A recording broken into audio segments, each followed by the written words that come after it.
किराएदार बेटा। उठ जा नालायक, सुबह के 8 बजने को है। तुझे एग्जाम नहीं देना क्या? थोड़ी देर और सोने दीजिए ना पापा। तू उठता है या फिर मैं तेरे ऊपर पानी फेंकूं? रोज गधों की तरह सोता रहता है, पेपर की कोई टेंशन ही नहीं है। और एक हमारा समय था जब हम पेपर में फेल होने के डर से रात भर पढ़ा करते थे, सो ही नहीं पाते थे। तो क्या आप उसका बदला मुझसे लेंगे? मैं 15 मिनट बाद उठ जाऊंगा, आप प्लीज जाइए, मुझे डिस्टर्ब मत कीजिए। इतना कहकर रौनक रजाई ढककर फिर से सो जाता है। तू ऐसा नहीं मानेगा, रुक मैं अभी पानी लेकर आता हूँ। बस फिर क्या था, इतना कहकर वो भागते हुए बाथरूम में जाते हैं और पानी की एक बड़ी सी बाल्टी लाकर रौनक के ऊपर फेंक देते हैं। पानी पड़ते ही रौनक झट से उठ जाता है। ये आपने क्या किया पापा? अब तो उठेगा नहीं तो यही करना पड़ेगा ना। वैसे थैंक्स डैड, आपके कारण ना अब मुझे नहाने की भी जरूरत नहीं पड़ेगी। चलिए अब आप माँ से बोलकर मेरे कपड़े निकलवा दीजिए, तब तक मैं ब्रश कर लेता हूँ। वैसे कल ना आप एक काम और करना, नहलाने के साथ साथ मुझे ब्रश भी करवा देना। ये ब्रश करने में ना मुझे बहुत आलस आता है। रौनक की बातों से अरविंद का मुंह खुला का खुला रह जाता है। वो अपनी पत्नी कमला के पास जाता है और रौनक की हरकतों के बारे में बताता है, जिसे सुन उसकी पत्नी हंसने लगती है। तुम अपने बेटे को समझाने के बजाय हंस रही हो। रौनक बच्चा है, धीरे धीरे सुधर जाएगा, आप क्यों उसके पीछे पड़े रहते हो? अभी नहीं सुधरेगा तो कब सुधरेगा? 10वीं क्लास में है रौनक, वो अब कोई बच्चा नहीं रहा। अरविंद की इतना बोलते ही वहाँ रौनक भी आ जाता है। क्या डैड, मैंने आपको एक काम दिया था, वो भी नहीं हुआ आपसे। अरे क्या हुआ बेटा? माँ, मैंने डैड से बोला था कि वो आपको बोलकर मेरे स्कूल की यूनिफॉर्म निकाल दे, लेकिन मेरे पीछे पड़ने के अलावा इनसे एक काम ढंग से नहीं होता। देख रही हो कमला, देख रही हो अपने लाडले को? अरे आप चुप रहिए जी। चलो बेटा, मैं तुम्हें कपड़े निकाल कर दे देती हूँ बस। ऐसे ही साल पर साल बीतते जाते हैं, लेकिन रौनक के रवैये में कोई बदलाव नहीं आता। वो पहले से भी ज्यादा आलसी और पूरी तरह अपने माता पिता पर निर्भर हो जाता है। 2 साल बाद पता नहीं कहाँ गायब रहता है पूरे दिन, अब तक तो आ जाना चाहिए था। अरे आप इतनी फिक्र क्यों कर रहे हैं उसकी? दोस्तों के साथ खेल रहा होगा, आ जाएगा अभी। ये कोई टाइम है खेलने का? 10 बजने वाले हैं, इतनी रात में कौन खेलता है? कमला कुछ कहती उससे पहले ही रौनक वहाँ आ जाता है। मम्मी जल्दी से खाना लगा दो, बहुत भूख लग रही है। तुम्हें तब तक खाना नहीं मिलेगा जब तक तुम बता नहीं देते कि इतनी रात गए कहाँ से आ रहे हो। ओह प्लीज डैड, अब आप एसी पे प्रद्युमन बनकर मेरे सर पर बंदूक लेकर मत बैठ जाना। अपनी फालतू की बकवास बंद कर और बता कहाँ से आ रहा है। माँ अब समझाइए ना डैड को।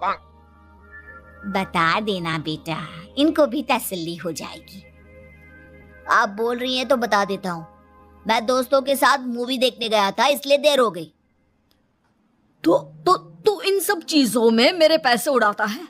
कभी 1 रुपया कमाने के बारे में सोचा है तूने? जब देखो हवा की तरह पैसे उड़ाता रहता है। माँ अब आप इन्हें चुप करा दीजिए, वरना ना मुझे गुस्सा आ जाएगा। अच्छा क्या कर लेगा? बता ना क्या कर लेगा तू? वैसे बात तो ठीक ही है, मैं कर ही क्या सकता हूँ? पैसे तो फिर भी मैं आपसे ही मांगूंगा ना। चलिए अब ये सब बात छोड़िए और मम्मी मेरे लिए खाना लगा दीजिए।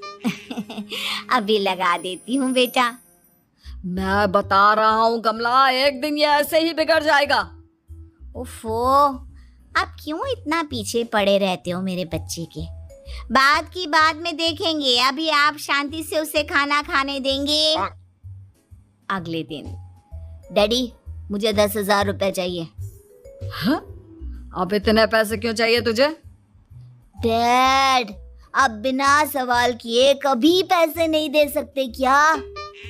जब तक तू बताएगा नहीं तुझे पैसे भी नहीं मिलेंगे। अरे अब आप अपने बेटे को पैसे भी नहीं दे सकते? नालायक, तेरी उम्र के लोग नौकरी करते हैं और एक तू है जो नौकरी करने का नाम ही नहीं लेता कभी। आप लोगों के होते हुए भला मैं नौकरी क्यों करूं? अरे हम कब तक पैसे देंगे तुझे? तुझे भी तो अपने पैरों पर खड़ा होना होगा ना। कौन सा उधार के पैरों पर खड़ा हूँ? अपने ही तो पैरों पर खड़ा हूँ मैं। इसी तरह रौनक दिन प्रतिदिन लापरवाह होता जाता है। उसकी लापरवाही को देखते हुए अरविंद और कमला अपने बेटे की शादी कराने का फैसला लेते हैं और 1 महीने के अंदर अंदर ही रौनक की शादी मेघा नाम की लड़की से करा देते हैं। शादी के कुछ दिन बाद, रौनक, मुझे एक अच्छी सी साड़ी चाहिए, आप ला दोगे ना? हाँ, क्यों नहीं। कितने तक की आती है साड़ी? यही करीब 5,000 तक की। तुम चिंता मत करो, मैं आज ही डैडी से पैसे मांगकर तुम्हारे लिए साड़ी ले आऊंगा। आप कब तक ऐसे ही अपने पापा से पैसे मांगते रहेंगी? कोई अच्छी सी नौकरी क्यों नहीं कर लेते आप? अरे डैड के होते हुए मुझे नौकरी करने की जरूरत ही क्या है? पर आप ऐसे कब तक उनसे पैसे मांगते रहेंगे? कुछ आपको अपने दम पर भी तो करना होगा ना। अब तुम भी बाकी लोगों की तरह मुझे ज्ञान देना शुरू मत कर देना। साड़ी चाहिए ना तुम्हें, मिल जाएगी बस। इतना कहकर रौनक अपने पिता से पैसे मांगने चला जाता है। डैडी, मुझे 5,000 रुपया चाहिए। अब 5,000 क्यों चाहिए तुझे? वो मेघा को साड़ी चाहिए थी। अरविंद आगे बिना कुछ कहे चुपचाप उसे पैसे निकाल कर दे देता है। कुछ दिन बाद, तुम्हें नहीं लगता कमला, रौनक हम पर पहले से भी ज्यादा डिपेंड हो गया है? मुझे तो अब उसके भविष्य की चिंता होने लगी है। कल को हमें कुछ हो गया तो वो क्या करेगा? काश तुमने पहले ये सोच लिया होता तो आज हमारा बेटा इतना लापरवाह नहीं होता। तब मुझे कहाँ पता था कि मेरा लाड़ प्यार उसे इतना बिगाड़ देगा कि वो इस हद तक लापरवाह बन जाएगा। कोई बात नहीं, अभी भी देर नहीं हुई। मुझे पता है उसे कैसे सुधारा जा सकता है। कैसे? अरविंद कुछ कहता उससे पहले रौनक वहां आ जाता है और पैसों के लिए हाथ फैलाने लगता है। डैड, मैं और मेघा बाहर घूमने जाना चाहते हैं। अरे वाह, ये आज सूरज कहाँ से निकला है? Dad please. अच्छा चलो अब मुद्दे की बात करो। मुझे अब 25,000 चाहिए। अब तुम्हें 1 रुपया भी नहीं मिलने वाला। अगर तुम्हें पैसों की इतनी ही जरूरत है तो कोई ढंग की नौकरी कर लो। मम्मी, आप कुछ कहिए ना डैड को। बेटा, वो गलत क्या बोल रहे हैं? ये सब हम तेरे भले के लिए ही तो कर रहे हैं। मम्मा, मैंने बताया ना आपको, मुझे नहीं करनी कोई जॉब वॉब। तो ठीक है, निकल जाओ हमारे घर से। तुम्हारे जैसे लोगों के लिए मैंने ये घर खड़ा नहीं किया है। जितना ये घर आपका है ना, उतना ही मेरा भी है। मैं कहीं नहीं जाने वाला। जाना तो पड़ेगा ही तुझे, क्योंकि अब मैं तेरा कोई भी खर्चा नहीं उठाने वाला। ठीक है, मत उठाइए मेरा खर्चा, मैं अपने दम पर भी जी सकता हूँ। तो बेशर्मों की तरह अब तक यहाँ क्यों खड़ा है? अपना सामान ले और निकल जाए यहाँ से। रौनक पैर पटकते हुए वहां से चला जाता है। घर से निकालना जरूरी है क्या उसे? बिना पैसों के कौन रखेगा उसे किराए पर? अगर उसका भविष्य सुधारना है तो हमें अपने दिल पर पत्थर रखकर ये कदम उठाना ही होगा। दोनों बात कर रहे होते हैं कि रौनक अपनी पत्नी के साथ एक बड़ा सा बैग लेकर घर से निकल जाता है, लेकिन घर से बाहर उसे कोई भी मुफ्त में अपने घर किराए पर नहीं रखता। अंत में थक हार कर वो फिर से अपने घर चला जाता है। क्या हुआ? थोड़ी देर पहले तो दहाड़ते हुए घर से निकला था, अब क्या हुआ? नहीं रखा ना किसी ने तुझे किराए पर? डैड प्लीज, मैं कुछ दिनों में कोई अच्छी सी नौकरी शुरू कर दूंगा। आप तब तक तो हमें रख लीजिए प्लीज।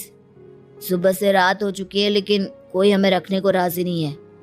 अब आप ही बताइए, इतनी रात को मैं मेघा को लेकर कहाँ जाऊंगा? ठीक है ठीक है, बहू की वजह से मैं तुझे घर पर रख रहा हूँ, लेकिन तू इस घर में एक बेटे की नहीं बल्कि एक किराएदार की हैसियत से रहेगा। 3 महीने है तेरे पास। इन 3 महीनों के अंदर अंदर मुझे तेरी पहली तनख्वाह हाथ में चाहिए, समझ गया? पक्का डैड, इन 3 महीनों के अंदर अंदर तो कोई बढ़िया सी नौकरी ढूंढ ही लूंगा मैं। ऐसे ही धीरे धीरे समय बीतने लगता है और अरविंद के दिए 3 महीनों में से 2 महीने बीत चुके होते हैं। पापा जी ने हमें 3 महीने दिए थे, जिसमें से 2 महीने तो बीत चुके हैं। अब ये आखिरी महीना बचा है। अरे तुम चिंता मत करो, आज मेरा ना 2 जगह इंटरव्यू है, दोनों में से कहीं ना कहीं तो जॉब लग ही जाएगी। अच्छा, all the best. Raunak interview के लिए निकल जाता है, जिसके बाद शाम में रौनक घर आता है। कैसा गया इंटरव्यू? आपकी नौकरी लगी या नहीं? अरे पहले सांस तो ले लेने दो अच्छे से। बताइए ना, मुझसे तो जरा भी इंतजार नहीं हो रहा है। वो दरअसल बात यह है कि मेरी नौकरी तो लग चुकी है, लेकिन पैसे बहुत कम है। कितने पैसे हैं? 15,000। इतने में अरविंद और कमला मिठाई का डिब्बा लेकर आ जाते हैं। बधाई हो बेटा। हम जानते थे तेरी जॉब जरूर लगेगी। लेकिन मेरी सैलरी बहुत कम है मम्मा। कम है तो क्या हुआ, धीरे धीरे बढ़ जाएगी। हाँ बेटा, हम तो बस चाहते थे कि तू अपने पैरों पर खड़ा हो जाए। मतलब अब आप मुझे घर से नहीं निकालेंगे? नहीं, ये सब हमने तुझे जिम्मेदार इंसान बनाने के लिए किया था। Thank you mummy papa. अगर आप दोनों ऐसा नहीं करते तो मुझे कभी अपनी जिम्मेदारियों का एहसास तक नहीं होता। आज आपने मुझे सिखा दिया कि इंसान का अपने पैरों पर खड़ा होना भी जरूरी होता है। इतना कहकर रौनक झट से अपने माता पिता के गले लग जाता है और अपनी कमाई की पहली तनख्वाह वो अपने माता पिता के हाथ में सौंपता है। इस तरह रौनक एक गैर जिम्मेदार व्यक्ति से एक जिम्मेदार व्यक्ति बन जाता है।